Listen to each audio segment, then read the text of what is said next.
Hello students, आज हम class 9th के चैप्टर मोशन के फॉर्मूले स्टडी करने जा रहे हैं। तो आप देखो इसे। मोशन टू टाइप्स का होता है, uniform motion and non uniform motion. देखो, यूनिफॉर्म जो मोशन होता है उसमें क्या होता है, the body covers equal distance in equal intervals of time. And non uniform motion में क्या होता है, the body covers unequal distance in unequal intervals of time. तो यहाँ देखो, यूनिफॉर्म मोशन में जो हमारा एक्सेलरेशन जो हम ए से रिप्रेजेंट कर रहे हैं वो क्या होता है, जीरो होता है। बट नॉन यूनिफॉर्म मोशन के अंदर एक्सेलरेशन जो है वो नॉट इक्वल टू जीरो होता है, ठीक है। और यूनिफॉर्म मोशन में जो स्पीड होती है वो हमारी क्या होती है, कांस्टेंट। एंड नॉन यूनिफॉर्म के अंदर स्पीड जो होती है वो क्या होता है, वेरिएबल। मतलब जो स्पीड है वो वेरी करती है, चेंज होती है, ठीक है। तो उसके बाद देखो आप, जैसे इसके अंदर स्पीड, हम यूनिफॉर्म मोशन के अंदर स्पीड कैसे कैलकुलेट कर सकते हैं, इसके लिए फॉर्मूला क्या है, डिस्टेंस डिवाइड बाय टाइम। तो स्पीड हमारी क्या बन जाएगी, डिस्टेंस अपॉन टाइम, ठीक है।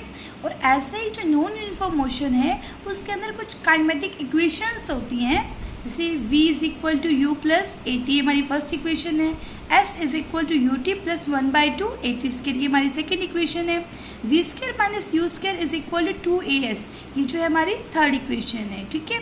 तो इस केस में देखो, इसमें जो u है इक्वेशंस के अंदर उसको हम क्या कहते हैं, इनिशियल वेलोसिटी, और जो v है वो क्या है, फाइनल वेलोसिटी। a रिप्रेजेंट कर रहा है एक्सेलरेशन को और s रिप्रेजेंट कर रहा है डिस्प्लेसमेंट को, and t for the time period, ठीक है। तो इन इक्वेशंस की हेल्प से हम जो इसके अंदर स्पीड डिस्प्लेसमेंट कैलकुलेट कर सकते हैं। ऐसे यूनिफॉर्म मोशन के अंदर देखो आप, इसमें वेलोसिटी हम कैसे निकालते हैं, डिस्प्लेसमेंट अपॉन टाइम, ठीक है। स्पीड निकालने के लिए distance upon time and velocity के लिए क्या है, डिस्प्लेसमेंट अपॉन टाइम। मैं अभी आपको डिस्टेंस एंड डिस्प्लेसमेंट में डिफरेंस बताऊंगी कि डिस्टेंस क्या है और डिस्प्लेसमेंट क्या है। बट देखो यहाँ पर डिस्टेंस और डिस्प्लेसमेंट की जो यूनिट है वो दोनों की क्या होती है, मीटर होती है। एंड स्पीड और वेलोसिटी की जो यूनिट है वो क्या होती है, मीटर पर सेकंड। स्पीड एंड वेलोसिटी दोनों की यूनिट क्या होती है, मीटर पर सेकंड, ठीक है। तो ऐसे ही हम क्या निकाल सकते हैं, एक्सेलरेशन। क्या निकाल सकते हैं, एक्सेलरेशन। एक्सेलरेशन का फॉर्मूला हमारा क्या होता है, v minus you divide by T, change in velocity per unit time. क्या कहते हैं एक्सेलरेशन को, change in velocity per unit time.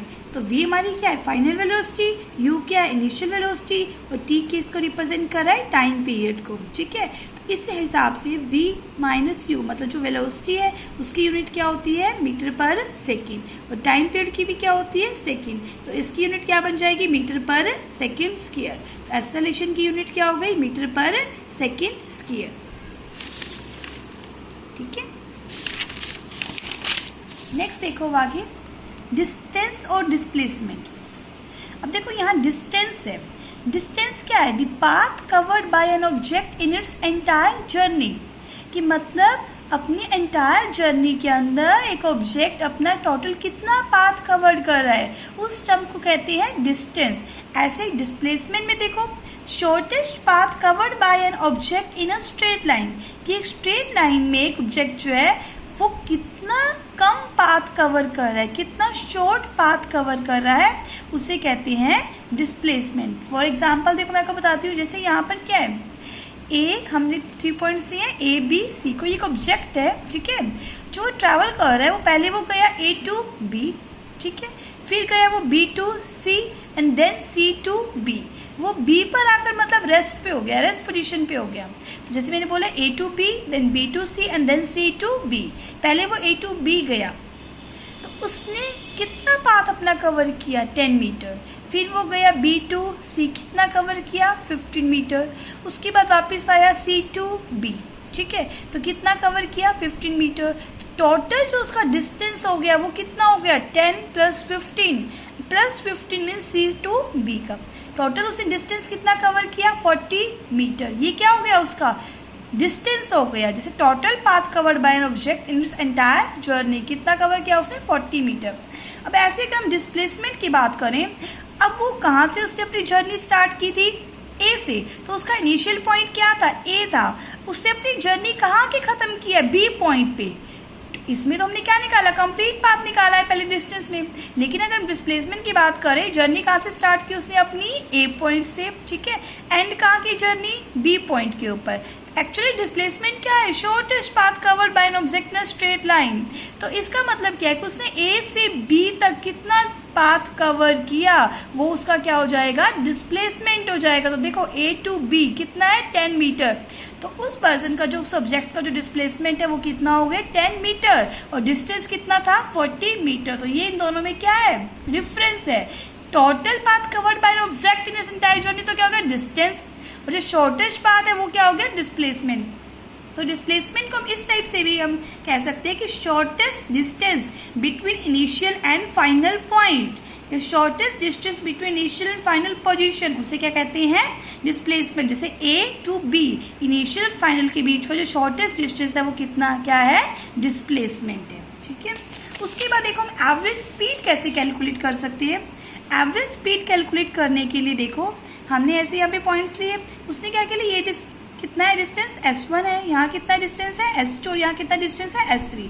S1 distance cover के टाइम पीरियड T1 में, S2 कवर के टाइम पीरियड T2 में, S3 कवर के time period T3 के अंदर, ठीक है। तो हम एवरेज स्पीड कैसे कैलकुलेट कर सकते हैं, total distance cover divide by total time taken, कि किसी ऑब्जेक्ट ने कितना टोटल डिस्टेंस कवर्ड किया उसको किससे डिवाइड करेंगे, जो उसने टोटल टाइम लिया था, ठीक है। तो ऐसे एवरेज स्पीड का हमारा फॉर्मूला क्या हो जाएगा, S1 plus S2 plus S3 divide by T1 plus T2 plus T3।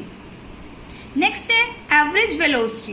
तो एवरेज वेलोसिटी हम कैसे फाइंड आउट करेंगे, एवरेज वेलोसिटी फाइंड आउट करने के लिए देखो फॉर्मूला क्या है, V1 plus V2 plus V3 divide by 3।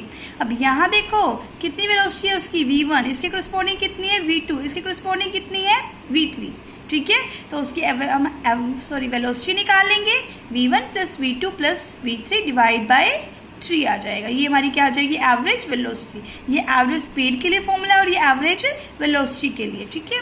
तो ऐसे ही अगर कोई भी ऑब्जेक्ट जो है वो एक सर्कुलर पाथ में ट्रैवल कर रहा है, किस पाथ में ट्रैवल कर रहा है, सर्कुलर पाथ में, हम कह रहे हैं उसका रेडियस कितना है, r है, तो उसकी सरकमफ्रेंस कितनी हो जाएगी, 2 पाई r, कितनी हो जाएगी, 2 पाई r।